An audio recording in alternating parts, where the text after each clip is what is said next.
Good evening. I'd like to call the order the August 7th, 2000, I'm sorry, oops. My apologies.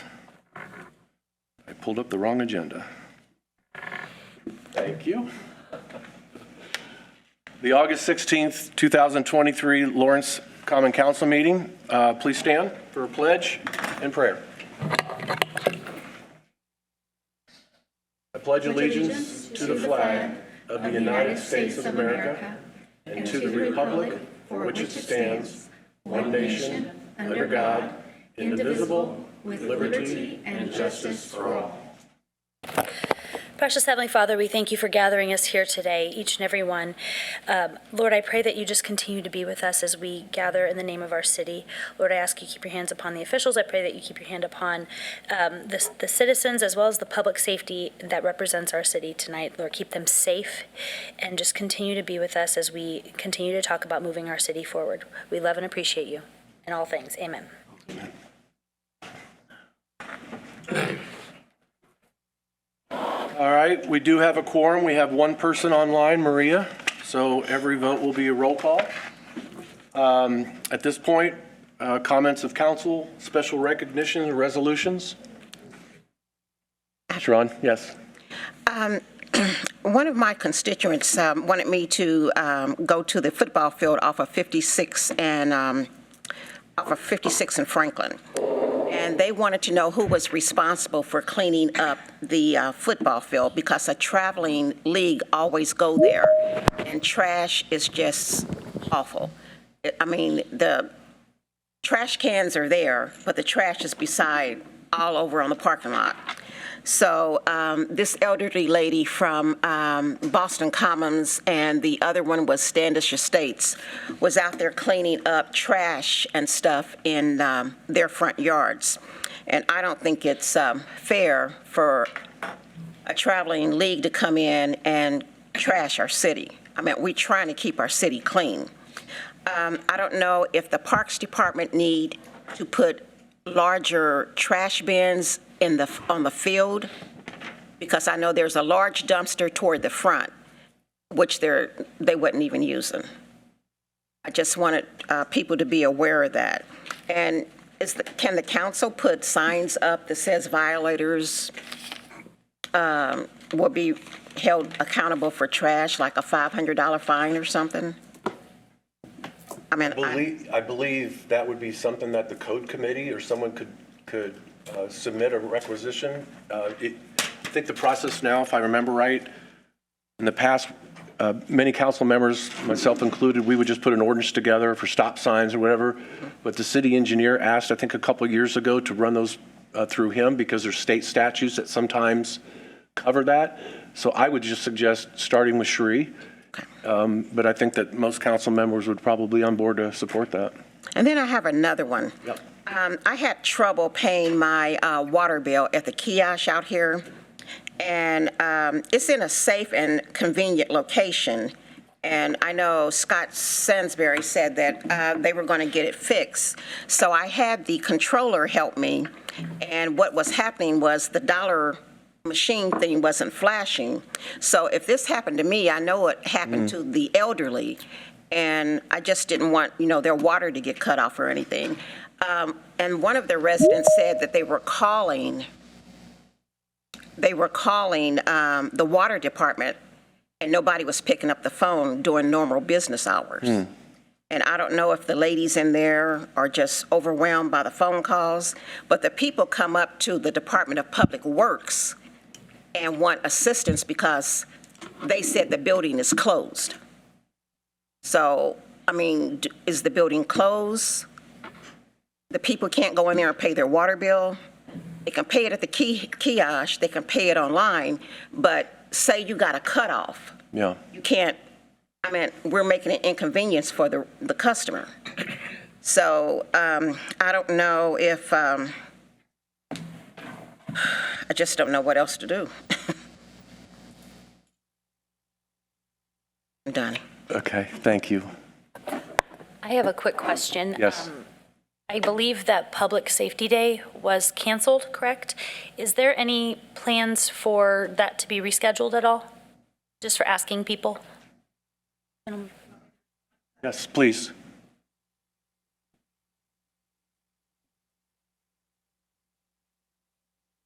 Sorry to make you walk. Hi, I'm Corey Korn, Chief of Staff. No, we will not, unfortunately, be able to reschedule Community Safety Day this year because we would need to give the vendors more time than 1 week. Then the next week is Labor Day. Then the next week we have a fire department pickleball tournament that's open to the public. The week after that is the 16th, and that is Barbecue and Blues at Fort Harrison State Park. The week after that is Loggers in Lawrence on the 23rd. The 30th is Dia Latino de Lawrence, and the 7th is the Indy Half and 5K. And then the next 2 weekends in October, many families in the community will be on fall break, and so will not be there. So because of all the very busy, fun-filled schedule that we have in Lawrence, but we are looking at putting the wing eating contest or some kind of firefighter and police activity like that at our last farmers market, which is our Fall Fest, which takes place on October 5th. And also email, now that we've made that decision, will be going out to all the vendors who participated, and if they purchase something that they'd like to give out about public safety to our community, we will offer them the opportunity at one of the markets that are left for the season. Okay, thank you so much. Thank you. Anyone else? Maria, you need to unmute.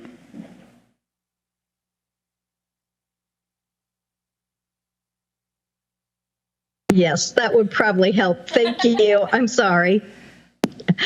I would just like to thank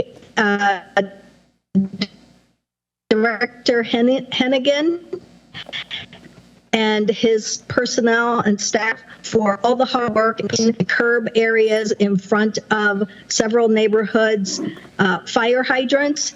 He's done an excellent job, and my constituents in particular are extremely happy. And I want to just say a big thank you to his department. That's all. Thank you. I just have one comment. It's regarding the Fort Harrison Reuse Authority, and I saw in a recent publication that there are no more available lots to sell, which was, I didn't realize that, but haven't been watching that closely. But then in addition to that, all of us, I think, received a letter from Fort Harrison Reuse Authority that they intend to continue to keep their status where a portion of tax proceeds continue to fund the Fort Harrison Reuse Authority. So again, it was just an observation that I had. It's probably something for the next council, maybe next year, to look at, but it would be interesting to maybe, and I was going to say this if I was sitting over there, to maybe have the Fort Harrison Reuse Authority come before this council before the end of the year and just give an update on their finances, why they are requesting to continue to keep their status the way it is, given that there's no more parcels left to sell. So anyway, that was all I had to say. Anyone else? All right, moving on. Signing the vouchers, approval of claims, and authorization of payment. So do I have a motion to approve the vouchers? We're going to do a roll call. I'll make the motion. Thank you, Sharon. Second? I'll second it. Thank you, sir.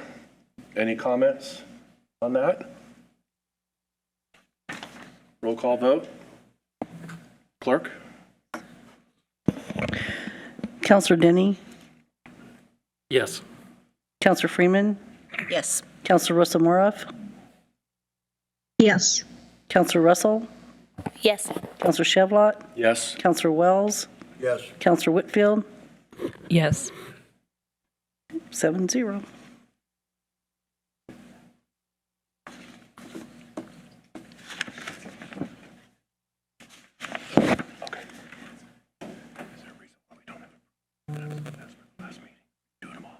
Just do it the first time. All right. And the executive session won't be on that one, too. Okay, great, thank you, sorry. Moving on the agenda, unfinished business. The clerk would read this by title, please. Sorry. getting a little ahead of you. Proposal number 8, 2023, introduced by Councilor Whitfield, a proposal for an ordinance of the Common Council of the City of Lawrence, Indiana, repealing certain secondary business permit fees in Title IV, Articles 1 and 2 of the Lawrence Municipal Code. I believe is that, In the code. it's in code. Has code meeting been No. set yet? No. Okay. And then moving on to new business. Release and settlement agreement. So I believe all of us have had an opportunity to see this. It was emailed to us and reviewed, and there was an opportunity for all of us to participate in a Q&A and executive session, which happened. And so at this time, I would like to ask for a motion for approval on the release and the settlement agreement. Counselor Shevlin, will we have a discussion? Yes. Okay, thank you. I'll make a motion. I'll second it. So motion second at this time. I'll Then we'll- second. Maria, Yes, I second. You can second it. That's okay. Thank you. This time we will open it up for questions and comments.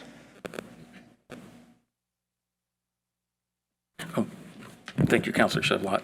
I appreciate it. One of the sections in here with the agreement talks about conclusions of the investigation. It says the council finds that the investigation concluded and represents in covenants that no further action be taken by the council to investigate. So could we get a little bit of clarity from legal now what our investigation looks like? Is that all of the conclusions available to the public, and are we able to continue to discuss those?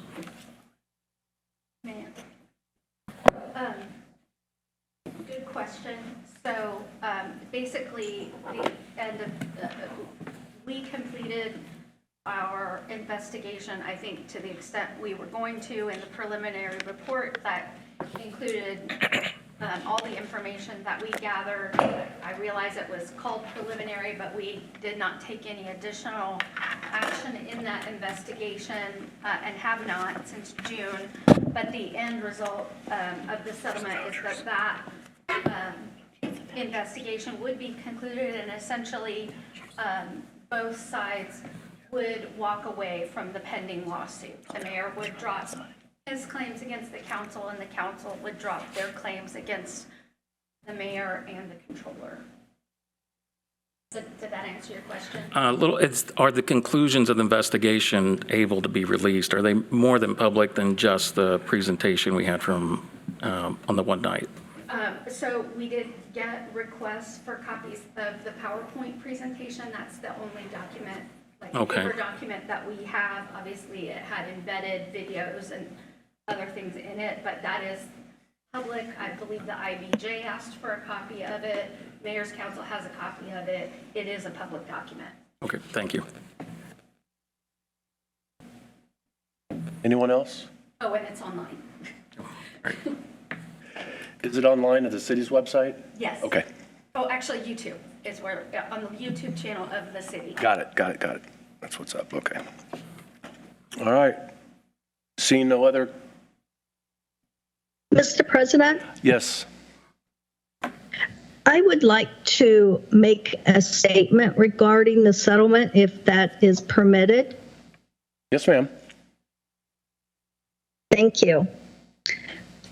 I wanted to say that today's agreement between the Collier administration and the Lawrence Common Council means we can finally put behind us a legal battle by the mayor after an investigation into the 2022 budget reversion. The 2022 budget reversion investigation launched by the council revealed a concerning pattern of behavior by the administration to operate as the unilateral decision-makers in the city. This mentality explicitly ignored the council's wishes, operating purposefully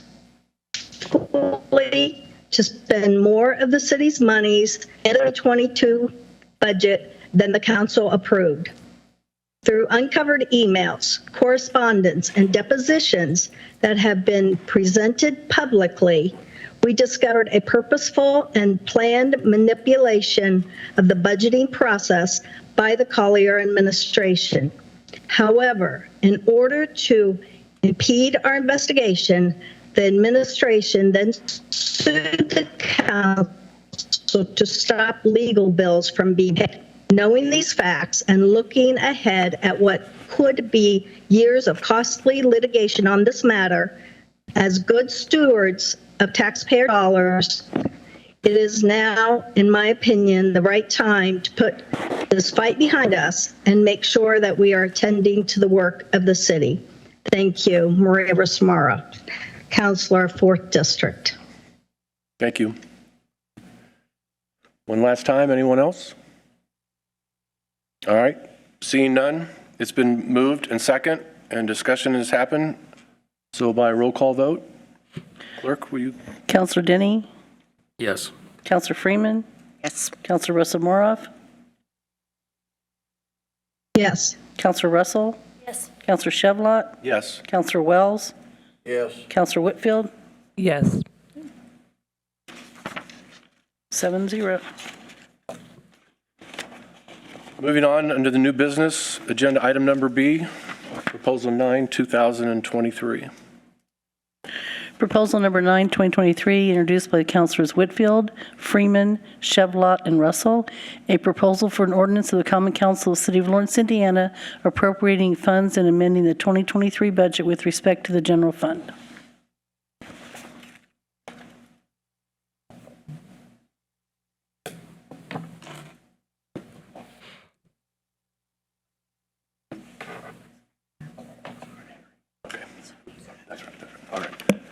All right, this will be assigned to the Finance Committee. All right, with that, that's the end of agenda. We are adjourned. Thank you.